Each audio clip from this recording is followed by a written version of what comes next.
Over 90 of the top 100 U.S. accounting firms trust Bill to simplify and secure bill pay. That's proven financial infrastructure built on over $1 trillion of secure payments. Visit Bill.com/proven for a special offer. Explore a new spring collection of pieces that take you to the places you dream about. A suitcase filled with heritage-inspired suede jackets, relaxed linen, and dresses for every adventure. Discover more at bananarepublic.com. Oh, no.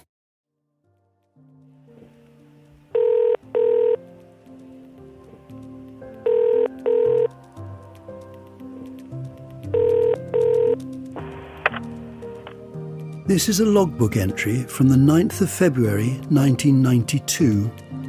Young woman, 16, phoned to say how angry she was about sex education leaflet given to her at school, describing gays as seasoned perverts acting to corrupt impressionable minds and bodies, etc., blah, blah, blah. She read me out what it said, and it's outrageous. The leaflet by a group called Youth Concern, care of Family Plus Youth Concern. Who are they? They sound very dangerous and pernicious.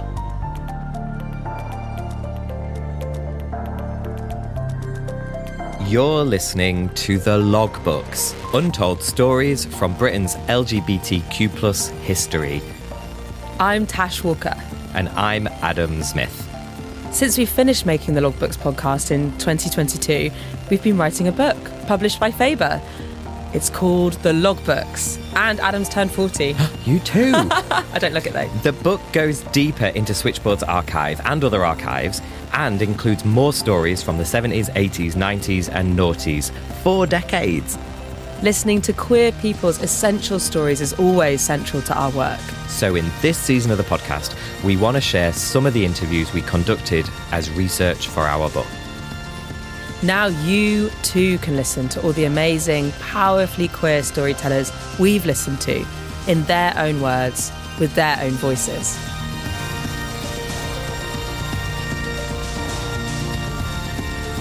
Who are we listening to this week, Adam? Hello, Tash. This week I am bringing Catherine Lee back to the podcast. Ah, the lesbian teacher. That's right. She is someone that we interviewed in the first time that we made the Logbooks podcast.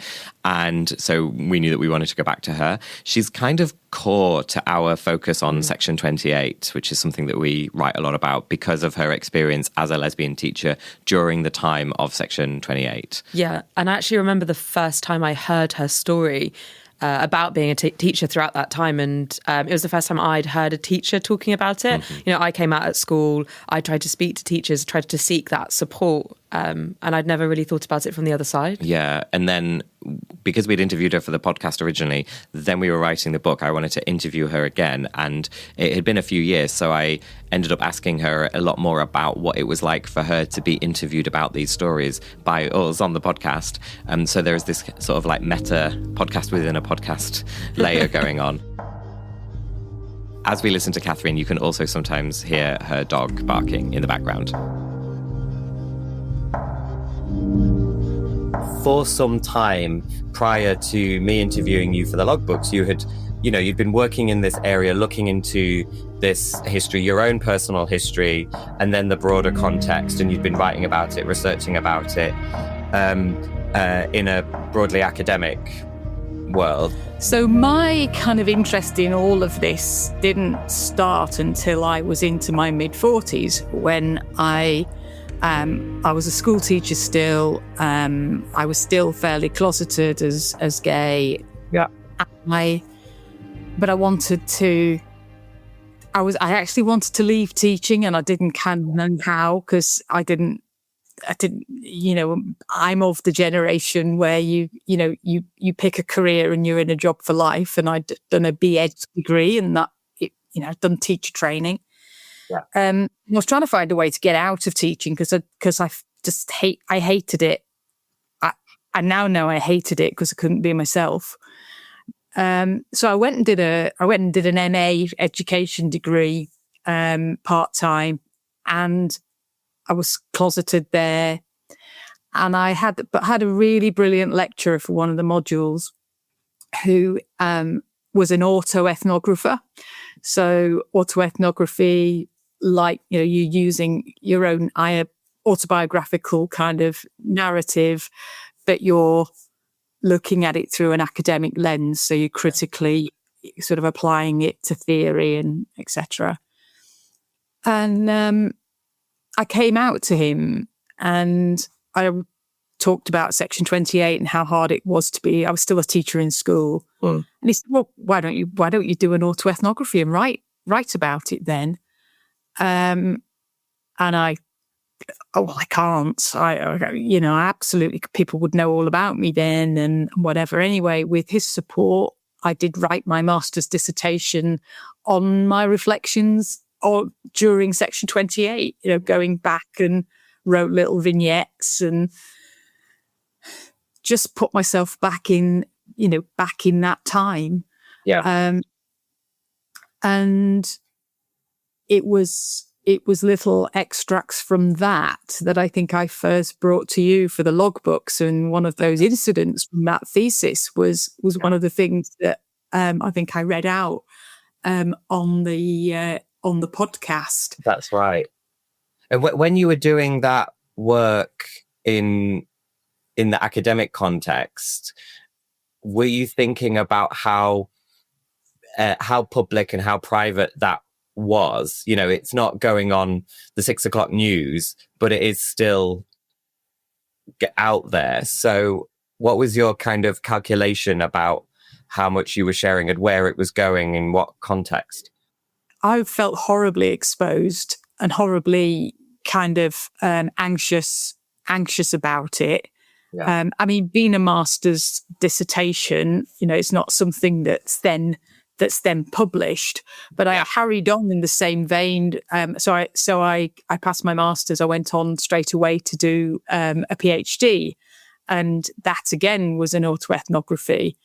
And when I had finished my thesis, I was approached by a publisher to could they publish my thesis as a monograph? Yeah, and they asked me that in 2013. And I didn't say yes until 2017. Okay. I literally couldn't bear it for 4 years. Yeah. And when I did publish it finally, I used, I double-barreled my name and my partner's name, which we don't, we are married, but we don't double-barrel our names at all. But I did it in the hope that if somebody Googled me, they wouldn't find it. Okay. Where I was braver at that point, but there was still this sense of feeling exposed. So I thought, well, I'll call myself, I'll use a pseudonym in effect, which I kind of did. And were you thinking about the reach of that work outside of the academic world? And outside of it being an academic monograph, were you thinking about how broad it could go? I think I was still relatively inexperienced. Yeah, as an academic in a university. I'd moved into university then, and I think I had this. I think I was a bit deluded. Really, I thought that once you had a book, then the whole world would read it, and I think I've got I got my first royalties check for that monograph, and I think it was something like £4.32, and it was like nobody had read it, but those people that did, and the reviews that it got were really positive, and so that gave me confidence. It was also that academic writing was my ticket out of university and out of school and into university. So I was then, for the first time in my life, working where I was taking my whole self to work. Nobody cared that I was gay. There wasn't that thing of working with children. So you're feeling all the time that people might be thinking that there's something not right about you. And I let go of all of that. And it was amazing how much more energy I had got when I wasn't managing that intersection of where my personal and professional kind of collided. Yeah. And I just, I was then surrounded by other people, similar people sort of writing in this kind of field.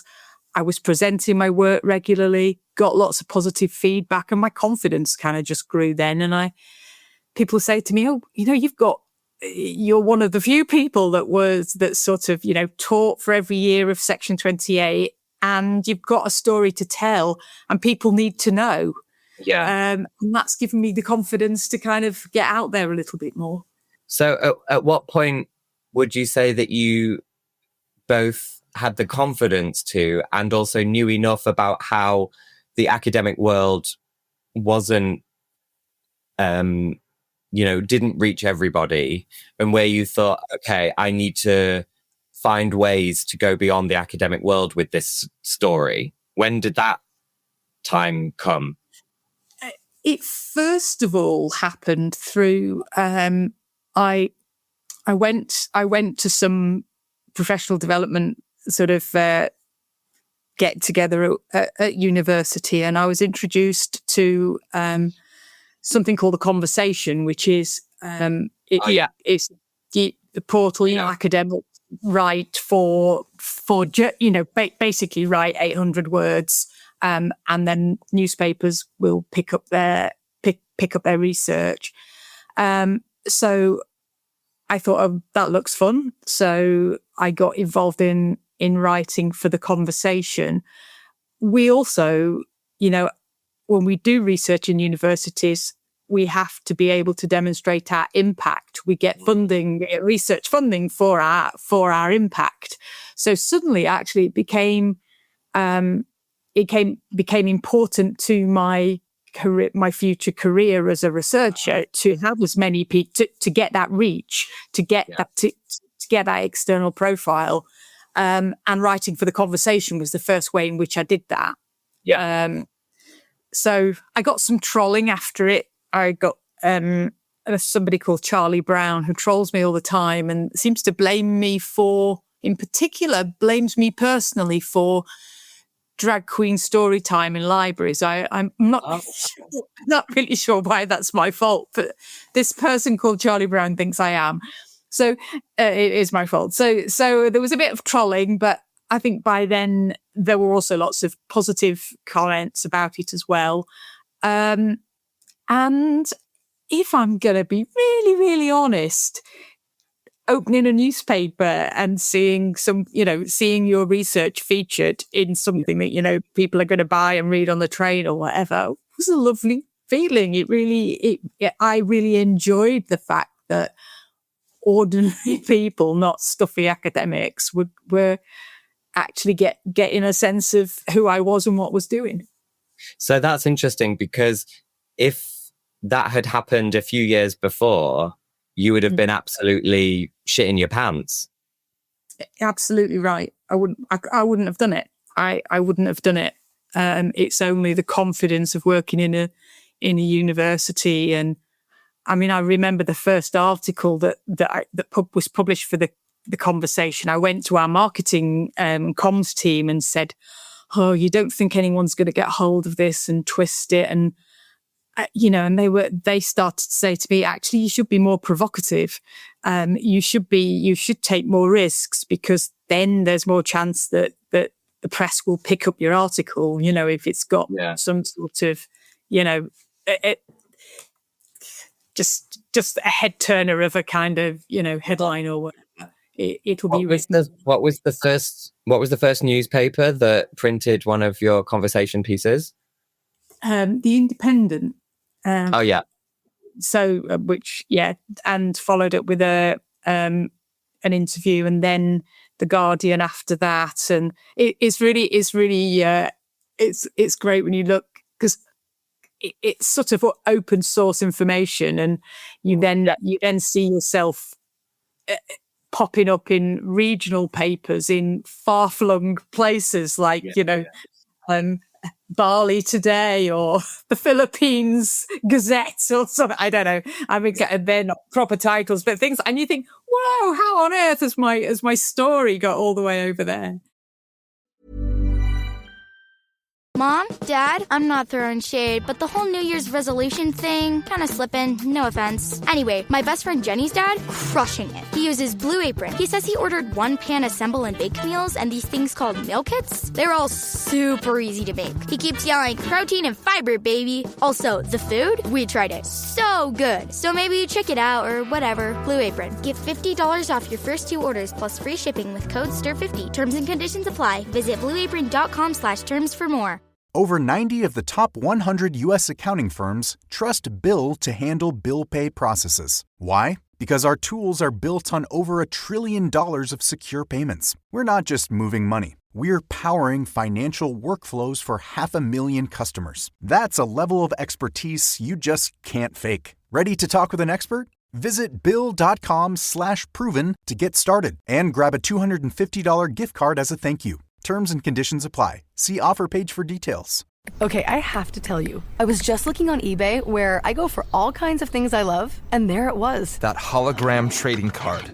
One of the rarest, the last one I needed for my set. Shiny like the designer handbag of my dreams. One of a kind. eBay had it, and now everyone's asking, ooh, where'd you get your windshield wipers? eBay has all the parts that fit my car. No more annoying, just beautiful. Millions of finds, each with a story. eBay. Things people love.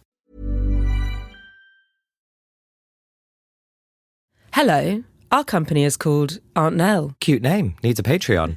Whether we're making podcasts like this one, or organising events, or facilitating queer community workshops, or training the next generation of storytellers, Aunt Nell invites people to listen differently. For tons of bonus content, including exclusive episodes of the logbooks, and to support all our work, you can join our Patreon now. Go to patreon.com/AuntNell.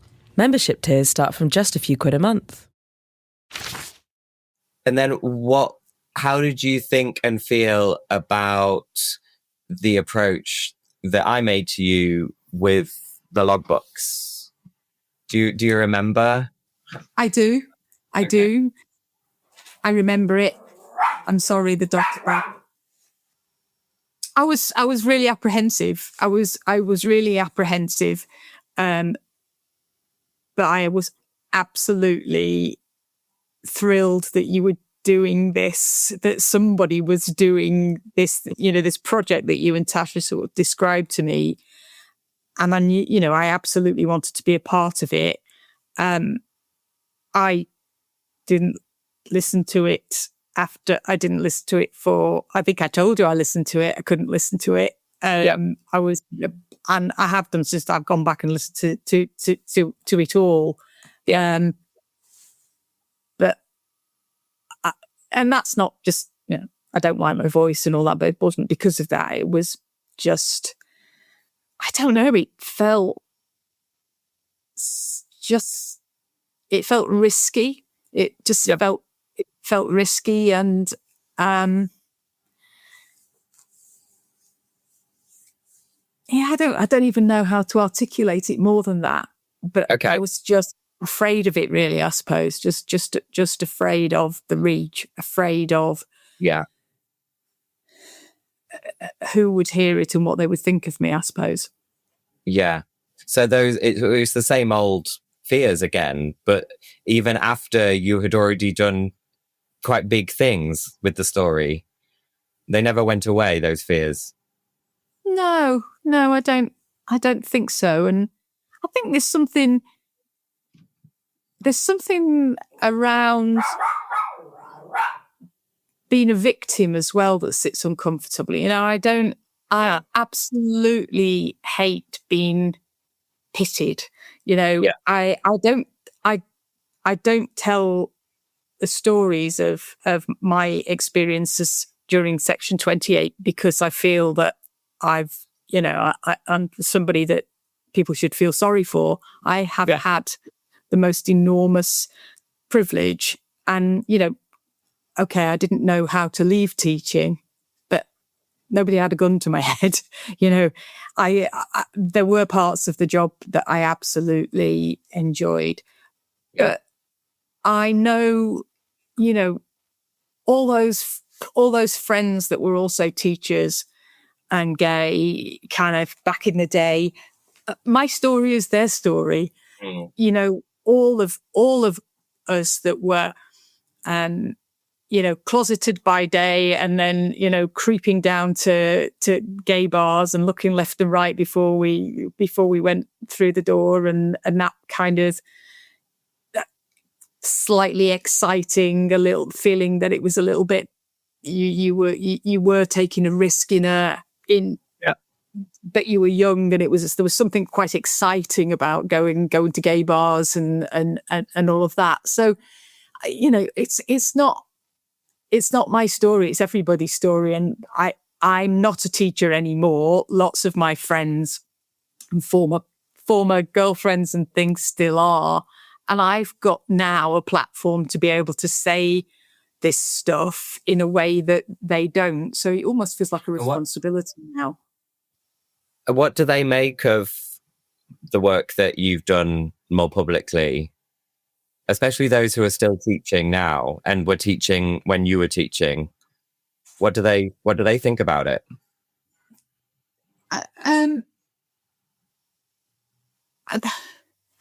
They think they say, oh, I think you're brave. Some have said, thanks for doing this. Some have said, I wish I was as confident as you. And some are saying, it's not the same anymore. So those that have stayed in teaching have seen it change, have seen, maybe some of them are running pride clubs now, and they are out, and they do take their wives, whatever, to school events and that sort of thing. So that there's also a sense that for them things have changed, and they're quite keen to counter perhaps my memories by saying, but it's all right now, it's better. Yeah, I see. Okay. Yeah. What about, what do you remember of and honestly, this is a completely open question, if you remember, about the sort of dynamic between you and I, me as an interviewer and you as an interviewee. You had done that in a sort of academic context as well, obviously, but the other way around. And I'm not really asking about like professionalism, although mention that, whatever you want to mention. But, I'm just thinking of, I'm about the generational difference. And also, we do have different identities, different experiences. So I'm interested in what you remember of that experience, if anything. Yeah, I think yours might have been the first podcast I did. Yeah. And I remember and my first experience of a podcast. And I think, and I remember I think we chatted, but I remember me reading something as well, which I think was one of these extracts. And so I remember thinking on a really practical level, I hope I hadn't let you down with the sort of the performance kind of element of it. But I was just so grateful that you were telling our stories and that you cared. And I just remember I did feel a bit old, and I do feel old when I speak to people who weren't necessarily born when Section 28 came into being. And, I was already a teacher at that point. So it was but I think I felt that you were genuinely interested in what I'd got to say. I think that you were using the opportunity that you had got to, sounds like a cliche, but to amplify the voices and of those of us that were just kind of in a very different space. And I was just so moved and grateful and excited that you were doing that. And when I plucked up the courage to listen to my own part of the my own part in the logbooks, it wasn't perhaps until then that I almost got a sense of my own place in the sort of the chain of history, and particularly listening to some of the earlier episodes where some of the absolutely heartbreaking stories from the sort of the 60s and the 70s, or that earlier time. But I got my place. I understood my place in the timeline, which was really quite powerful. Can you say a bit more about how it feels to be on that timeline?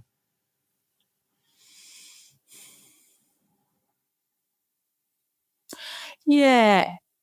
I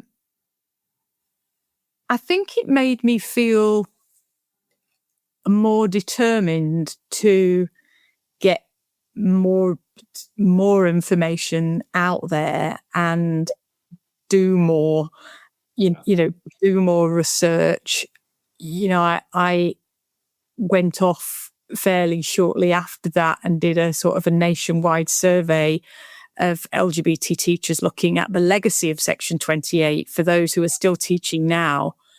And there was that sense. That's the one where you found that those who had trained or taught during Section 28 were much more reluctant to be open about themselves at school than those who had trained or taught afterwards, right? Is that the one? Yeah, I did that. Okay. And then I used that. I had a whole data set, and I diced and spliced it by kind of like relationship to Section 28, but I also did it through those living in cities, those living in the countryside. So I looked at it. I looked at it that way, and then I got involved with the Courageous Leaders program, which was the first specific LGBT leadership program for teachers in school who wanted to become head teachers and out leaders. And I think, again, that was I felt driven, I think, after the experience of sort of meeting you and telling just a part of my story that I could then start to do other things to kind of, I feel that I have to achieve for Section 28. I know it wasn't my law, but because it wasn't there for young people when they needed me in school, and I, pretended not to hear homophobic language, and I feel that I've got to put it right, and I think I'm driven to do that, and I think the logbooks was almost the start of me reflecting properly on my part in all of this, not my part as a teacher, but what can I do now? There's the aftermath, doing something that I see. But you were doing it, because you loved doing it. It wasn't something where there was a ton of money thrown at a situation, and you were doing it. You were using the experience that we've all had to greater good, and I think you taught me that I could do that as well. Wow. I mean, I didn't expect you to say any of that. I wasn't fishing, but that's really lovely to hear. Thank you. No, that is true. It's true. You were using the podcast as a platform. Yeah. And I thought, wow, that's so important that we take advantage. Thank you. No, thank you for saying it. And just thinking about that timeline again that you realized you were part of, and I'm wondering whether you also, and I don't want to put words in your mouth, but like, did you also, when you realized you were part of this timeline and you thought of the people on the timeline before you who were not teachers, necessarily nothing to do with teachers, did you think about those people, or, going back decades or centuries, did you Did you think about those and your relationship to those at all in any way? Or have you done that generally over the past few years? Do you think about, those even, elders and so on? Absolutely, I do. And, when I started my teaching career, I was aware that there were, people. So I was in my 20s. There were people in my schools in their 40s and 50s who I kind of guessed were gay. Yeah. And, but would have never gone out on the scene and would never, didn't talk to. I sometimes would think, they could. I'm sure they're gay. They could provide me with some support, or they could be there for me, and they're not interested. They don't want to know me almost. They almost go out of their way not to know me. Yeah. And I remember at the time feeling quite, peeved about it all. And I think listening to the generation before me on the logbooks, I think I kind of got it. I understood. We're all a product of the time that we've lived through, not the time we're in right now. And I think I perhaps looked back more leniently, or almost I forgave them. That's nothing to forgive them. Yeah, but I realised then how much tougher, it was.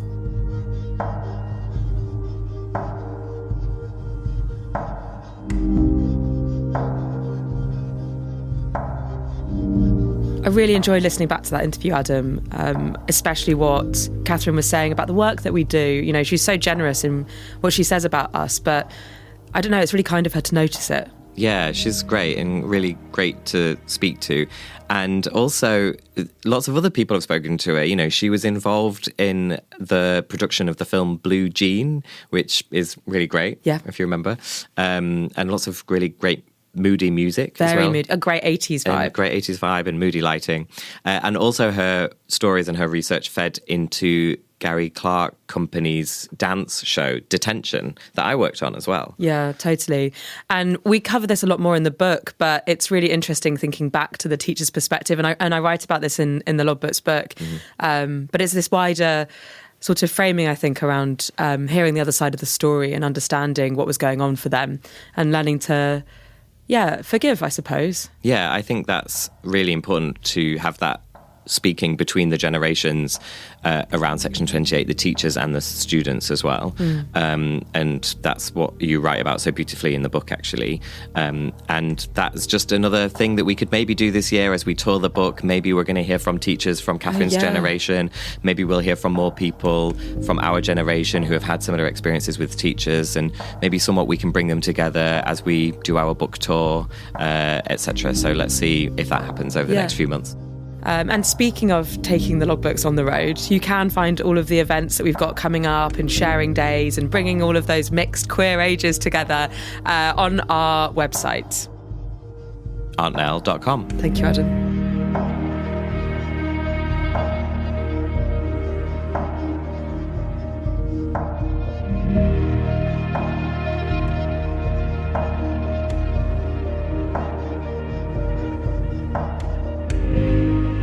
The Logbooks is an Aunt Nell production.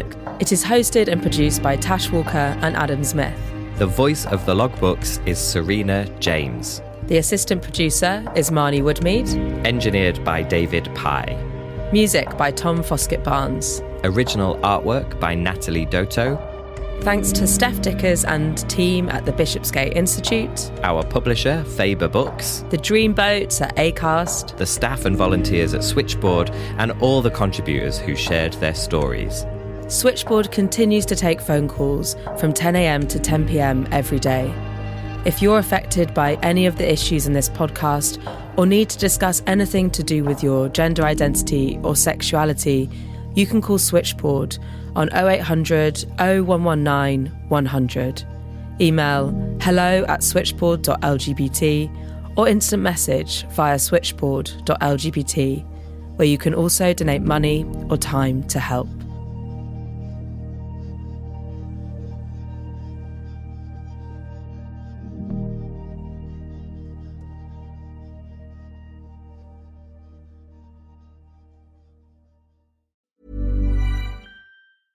With almost 500,000 customers and over $1 trillion of secure payments, Bill isn't new to intelligent finance. It's the proven way to simplify bill pay and maximize cash flow. Want to learn more? Visit Bill.com/proven for a special offer. Explore a new spring collection of pieces that take you to the places you dream about. A suitcase filled with heritage-inspired suede jackets, relaxed linen, and dresses for every adventure. Discover more at bananarepublic.com.